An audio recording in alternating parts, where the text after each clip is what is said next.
আমাদের আজকের রেসিপি হলো চিকেন ভাপা। খুবই সহজে এই চিকেন ভাপা কিভাবে তৈরি করতে হয় সেটা দেখে নিন। প্রথমে একটি বাটির মধ্যে 200 গ্রাম চিকেন, 2 চামচ আদা রসুনের পেস্ট, 2 চামচ লঙ্কার পেস্ট, স্বাদমতো লবণ, হলুদ গুঁড়ো, 2 চামচ টক দই,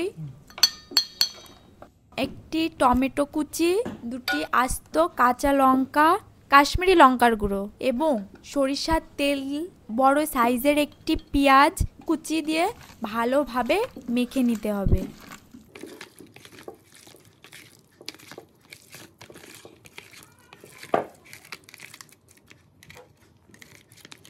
মাখা শেষে উপরে ধনেপাতা ছিটিয়ে বাটির মুখটি ঢাকনা দিয়ে বন্ধ করে দিতে হবে।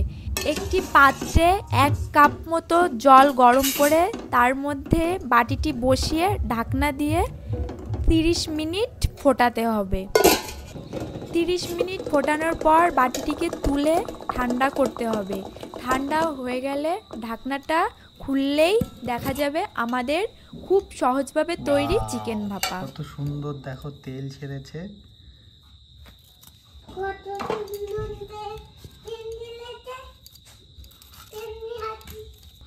খুবই সহজে এই চিকেন ভাপা তৈরি করতে হলে আমাদের এই ভিডিওটি সবার সঙ্গে শেয়ার করতে হবে। এই রকম ভালো ভালো ভিডিও দেখতে হলে আমাদের পাশে থাকুন, আমাদের চ্যানেলটিকে সাবস্ক্রাইব করুন।